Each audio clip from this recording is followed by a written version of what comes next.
Ahora vamos a comenzar con el tercer tema de la primera unidad, las propiedades de las disoluciones. Primero, ¿qué son las disoluciones? Las disoluciones son mezclas homogéneas, o sea que son mezclas que si ustedes es la mezcla de varios componentes o de dos o más componentes que se presentan en una sola fase. ¿Qué les quiero decir con esto de una sola fase? Digamos, si ustedes mezclan arena con agua, van a quedar dos fases, va a quedar la fase sólida y la fase líquida. Mientras que si disuelven azúcar en agua, únicamente va a quedar el agua azucarada, pero no va a quedar nada de grumos de azúcar, sino que únicamente una fase, la fase líquida. Entonces, generalmente nosotros con lo que nos enfrentamos no es con compuestos puros. Aún el mismo aire, vean que no es un compuesto puro, no es oxígeno, sino que es una mezcla de varios gases. Entonces, generalmente todo lo que está compuesto de los compuestos con que del día al día son disoluciones, o sea que son mezclas de varios compuestos, mezclas homogéneas de varios compuestos. Aquí para el caso les presento algunas imágenes. Entonces aquí tenemos en la mezcla el aire, que es una mezcla de una disolución en donde el disolvente está en estado gaseoso, el soluto está en estado gaseoso y la disolución está en gaseoso. ¿Qué quiere decir? Fíjense que las disoluciones se van a formar por un componente que es el que está en mayor cantidad, que es el llamado disolvente, el que está en menor cantidad, que es el llamado soluto, y la mezcla del soluto y el disolvente forman la disolución. Un ejemplo, como les digo, el aire. Otro ejemplo es, vean que la disolución está en estado líquido, el estado del disolvente es líquido, el estado del soluto de gas sería oxígeno en agua. Aquí es una mezcla líquido en donde el soluto y el disolvente están en líquido, alcohol y agua, y la disolución está en estado líquido. La sal en el agua, el soluto está en sólido, el disolvente está líquido y la disolución líquida. El hidrógeno en paladio, entonces sería, vean que en este caso es el hidrógeno que es un gas, el paladio que es un sólido, estaría disuelto el hidrógeno en paladio y la disolución sólida. Mercurio en plata, las conocidas como amalgamas, el estado del soluto sería líquido, que es el mercurio, el disolvente, el soluto, el líquido, que es el mercurio, el disolvente sólido, que es la plata, y el estado de disolución sólido, o la plata en oro, en donde todos estarían en estado sólido. Fíjense que en las disoluciones, ya vamos a ver, aquí tenemos un ejemplo. Vamos a disolver el cloruro de sodio, la sal común, en agua. Y entonces, ¿qué es lo que va a suceder? Vean que al disolverse se va a separar las moléculas de agua, el agua, que no es una molécula, sino que es un compuesto iónico. Entonces se separa en sus componentes. Fíjense que el sodio, uno de los iones componentes del cloruro de sodio, se separa en sodio y queda rodeado por el agua. Y el cloruro se separa del sodio y queda rodeado por el agua. Ahora vean que las interacciones son diferentes. El sodio queda rodeado, lo más cercano que tiene es el oxígeno, debido a que el oxígeno es más electronegativo que el hidrógeno. Esa es una palabra muy importante. Deben de reforzar su definición de electronegatividad. Recordar que la electronegatividad es la fuerza con que tiran de los electrones en un enlace covalente los átomos. Entonces, entre más electronegativo, los electrones quedarán más cerca de él y desarrollará una carga parcial negativa. Mientras los que sean menos electronegativos en el enlace covalente van a quedar los electrones alejados de él y desarrollarán una carga parcial positiva. Entonces el oxígeno, el más electronegativo, queda con una carga parcial positiva y por eso queda rodeando al sodio el catión, o sea, el ion con carga positiva. Mientras que el hidrógeno, que ha desarrollado una carga parcial positiva, queda rodeando al anión, o sea, el ion con carga negativa, de esta manera. Vean que se organizan de esa forma. Entonces el compuesto iónico que inicialmente estaba unido es separado en sus iones componentes que ahora quedan rodeados por el agua. Inicialmente vean que el agua también estaba totalmente unida y ahora queda rodeando a los iones. Aquí vemos las interacciones. Fíjense que aquí está el sodio y entonces está interactuando con el oxígeno que está uno enfrente, atrás, a la derecha, a la izquierda, arriba y abajo, quedan los oxígenos lo más cercano al sodio debido a que la carga positiva atrae la carga negativa. Y el cloruro queda más bien enfrentado al hidrógeno, que lleva una carga parcial positiva, de esta manera. Pueden ver que siempre arriba, abajo, enfrente, se llamamos aquí enfrente, atrás, a la derecha y a la izquierda. Vean que en una disolución entonces siempre vamos a tener que está compuesto por 3 interacciones. El delta H1, que van a ser la separación, o sea, se suministran 3 tipos de energías. Delta H1 es la energía que hacemos para separar al soluto. El delta H2 es la energía que tenemos para separar al disolvente. Y el delta H3 son las interacciones entre el soluto y el disolvente. Y eso nos va a dar un cambio en entalpía de la disolución para la formación de la disolución. Aquí tenemos cada una de las explicaciones. Vean que el delta H1 es la separación de los componentes del soluto. Fíjense que en el cloruro de sodio el soluto no es una molécula, o sea que no podemos decir moléculas, sino de los componentes del soluto. El segundo, el delta H2, es la separación de los componentes del disolvente. Entonces igual aquí, si el disolvente fuera oro, no es una molécula. Entonces no podemos decir eso, sino que los componentes del disolvente. Y el tercero es la formación de las interacciones entre el soluto y el disolvente.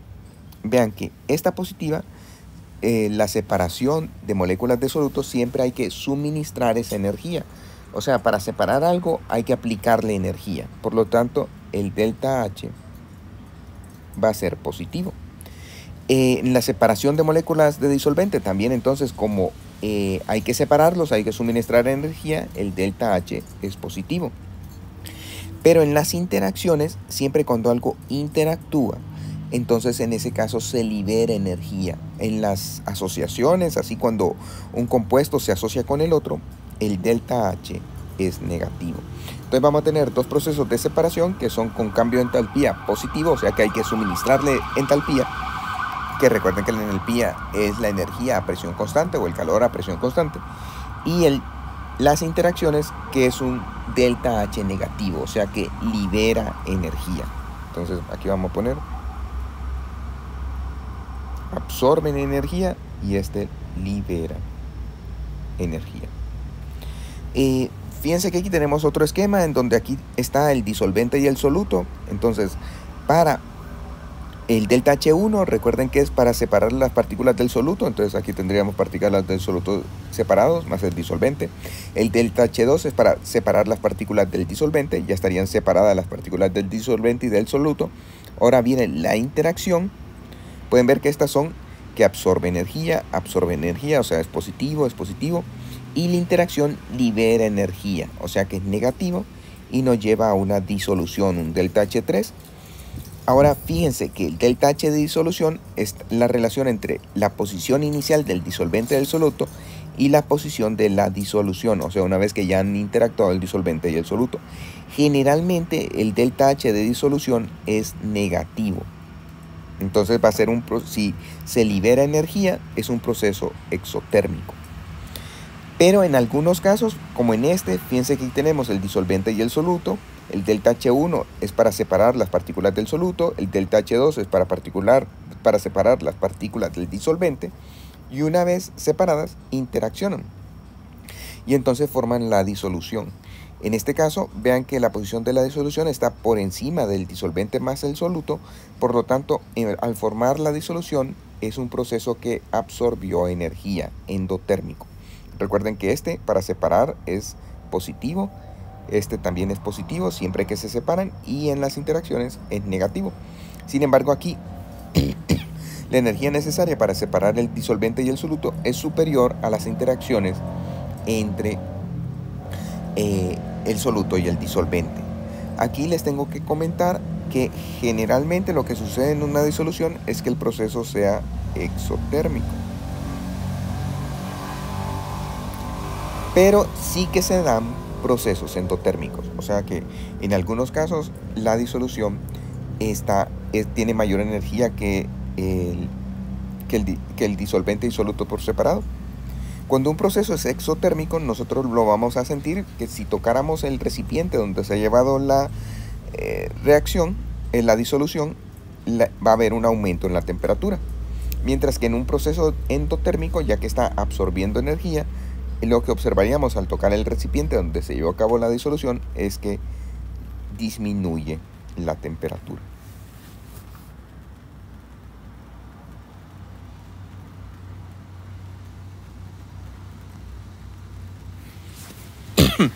Aquí tenemos otros ejemplos de disoluciones que no vamos a dejar de mencionar. Para el caso está la disolución de... antes de continuar, fíjense que para que se dé a cabo la disolución es necesario que el soluto pueda interactuar con el disolvente. O sea, que tengan alguna afinidad para que puedan interactuar. Si no, nosotros aquí lo tenemos como procesos por separado. Vean primero la separación del soluto, después la separación del disolvente. Si ustedes han visto alguna vez una disolución, ven que eso no se va dando por separado, sino que todos los tres procesos se llevan al mismo tiempo. Nosotros aquí, para estudiarlos más sencillamente, los separamos como que si fueran procesos que se llevan uno después del otro, pero la energía de las interacciones son la que se estaba empleando para separar al soluto y al disolvente. Entonces es necesario que hayan estas interacciones. En este caso están las interacciones. Vean que como los iones interactúan con las sustancias polares son así, las que tienen cargas parciales positivas o negativas, entonces a esa interacción es la que estamos viendo. Es necesario que interactúe el soluto con el disolvente para que se puedan disolver.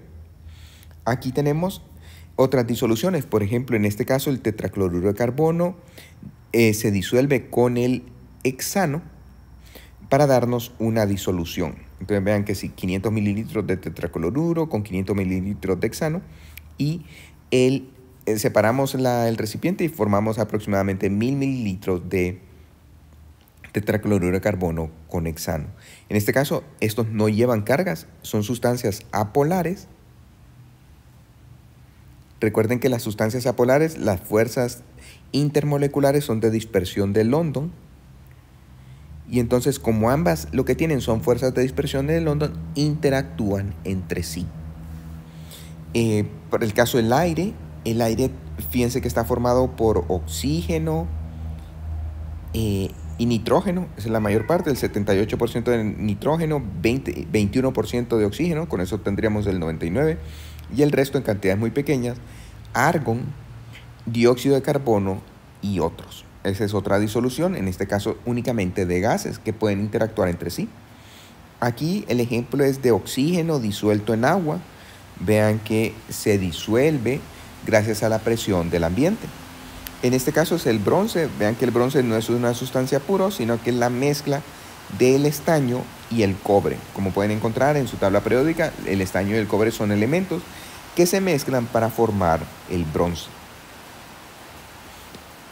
Hay que tener mucho cuidado entre lo que son las disoluciones y las reacciones químicas. En una disolución únicamente vamos a separar los componentes del soluto y del disolvente sin que sufran un cambio químico. Mientras que en las disoluciones, por ejemplo aquí el níquel reacciona con el ácido clorhídrico para darnos cloruro de níquel. Como pueden ver, dejó de ser el níquel y pasa a ser cloruro de níquel, sustancia totalmente diferente. Y el cloruro de hidrógeno también dejó de ser cloruro de hidrógeno y se convierte en hidrógeno. Como pueden ver, hay un cambio, el níquel toma los cloros y el hidrógeno se separa formándonos un gas. Entonces es muy diferente una reacción química a una disolución en donde únicamente se van a ver separados los componentes del soluto y del disolvente. También las disoluciones saturadas. Siempre que nosotros tenemos un soluto que se disuelve con un disolvente, la situación es que van a estar interactuando. Entonces se disuelven y forman la disolución.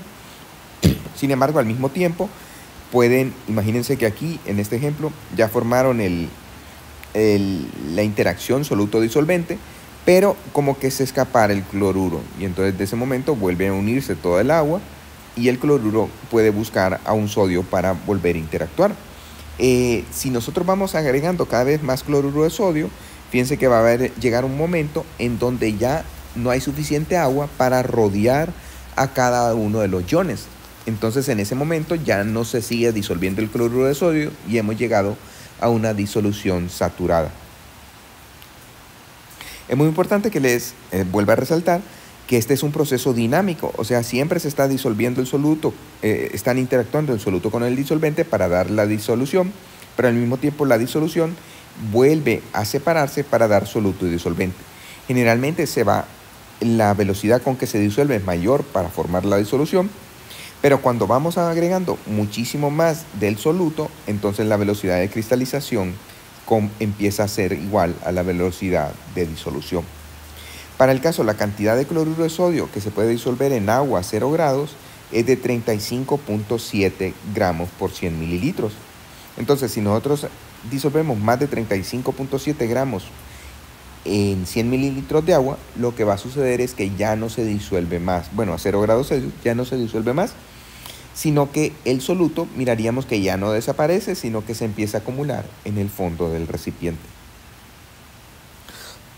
Ahora vamos a hablar de los factores que afectan la solubilidad. El más importante son las interacciones soluto-disolvente. Entre más fuertes sean las interacciones entre el soluto y el disolvente, entonces más vamos a poder disolver el soluto en el disolvente. Aquí vean que vamos a ver el metanol. El metanol con el agua tiene una solubilidad infinita. El agua es un disolvente polar. El metanol es un compuesto polar en donde se disuelven completamente. Mientras que la solubilidad en un compuesto no polar es de 0.12. Debido a que la parte esta es pequeña, esta parte es apolar del metanol, entonces tiene una cierta solubilidad en hexano. Para el etanol, entonces tendríamos aquí, también es soluble infinitamente en agua. Vean que este es el ejemplo del etanol, este es el etanol, en donde noten que el etanol, este compuesto de aquí, tiene un enlace carbono, oxígeno, hidrógeno. Carbono, oxígeno, hidrógeno. Recuerden que aquí el oxígeno es más electronegativo que el hidrógeno, el oxígeno queda con una carga parcial negativa, el hidrógeno con una carga parcial positiva. Y entonces está asociado con puentes de hidrógeno, mediante puentes de hidrógeno, con otra molécula de etanol. Vean que aquí el etanol COH, el hidrógeno carga parcial positiva, interactúa con el oxígeno con carga parcial negativa. Ahora, esa interacción entre los compuestos del soluto se puede hacer perfectamente con el agua. Entonces el agua llega a sustituir a la molécula del etanol y crea un puente de hidrógeno, en este caso etanol-agua. Entonces a eso se refieren las interacciones entre dos moléculas polares. El propanol, que tiene este OH, también se disuelve infinitamente en el agua y se disuelve infinitamente en el hexano. ¿Debido a qué?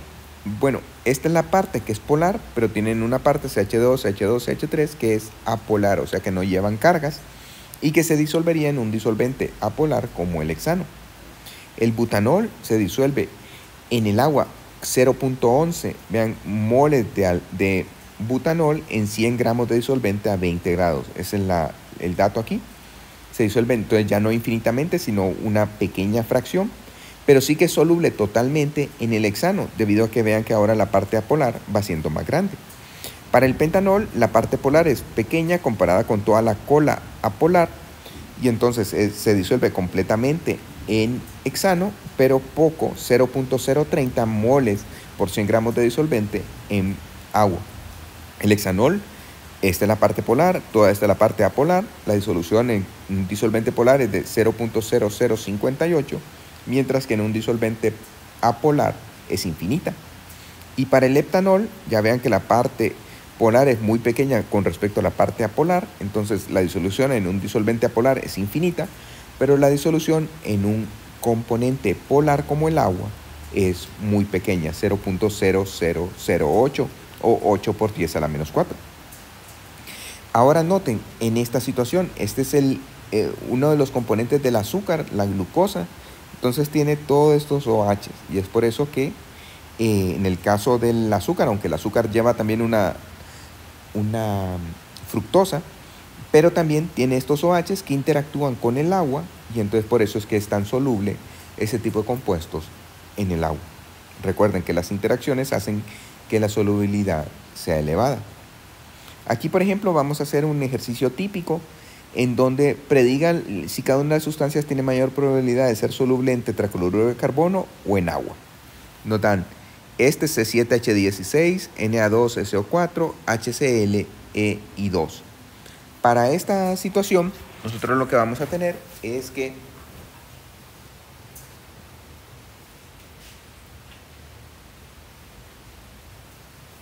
tenemos que analizar el tipo de sustancias que son.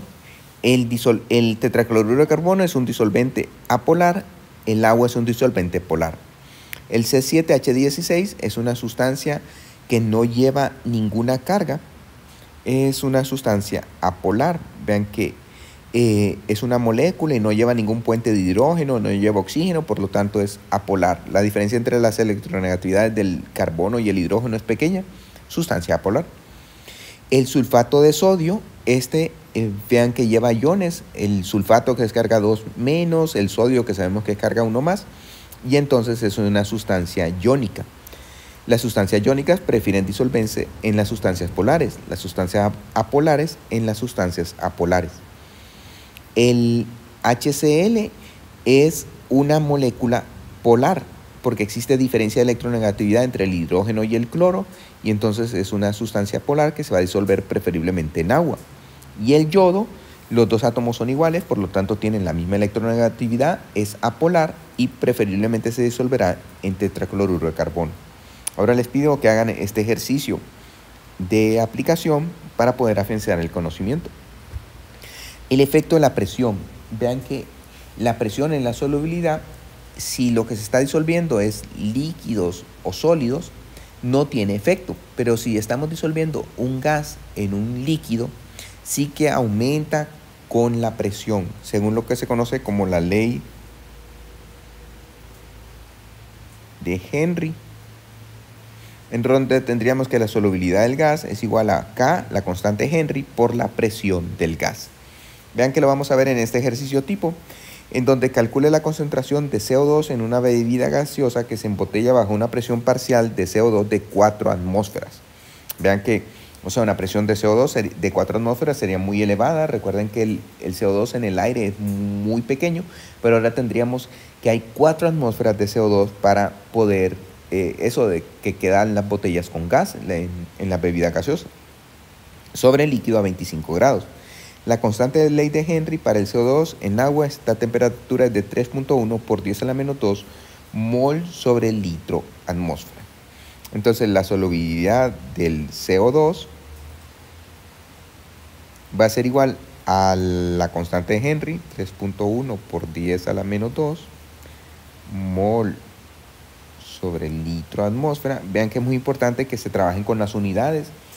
Estos son ciencias naturales, no es matemática pura y las unidades son importantísimas para poder hacer los cálculos. Y la presión del gas nos dicen que es 4 atmósferas. Entonces vean que las atmósferas se van a cancelar.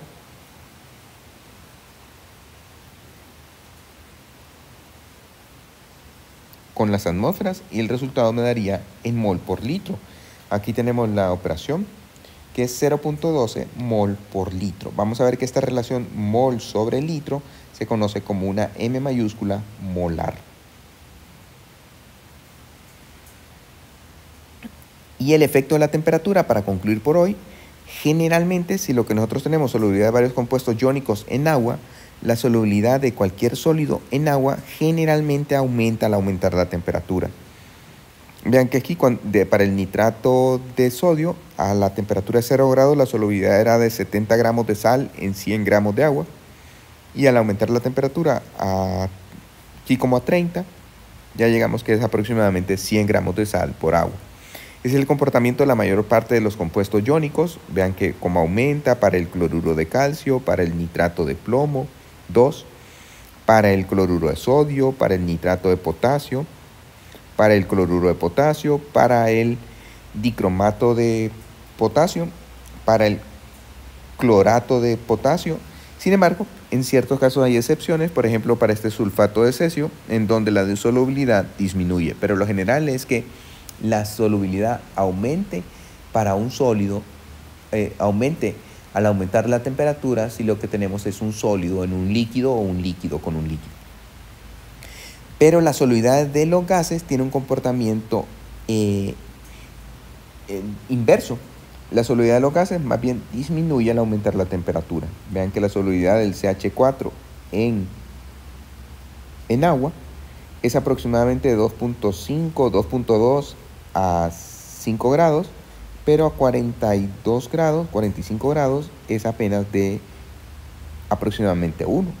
La solubilidad del oxígeno, que es muy importante, vean que a 30 grados, a 25 grados, que es como la temperatura ambiente, es de aproximadamente 1.25, pero a una temperatura más elevada de 40, la solubilidad ha disminuido a 1.0. Eso es muy importante porque vean que toda la vida marítima se basa en que el oxígeno que está disuelto en el agua, y si aumenta la temperatura, disminuye la cantidad de oxígeno. Bien, por hoy hasta aquí lo dejamos y continuaremos. Bueno, recuerden que mañana es que deben de presentar el trabajo, así que los dejo para que lo hagan.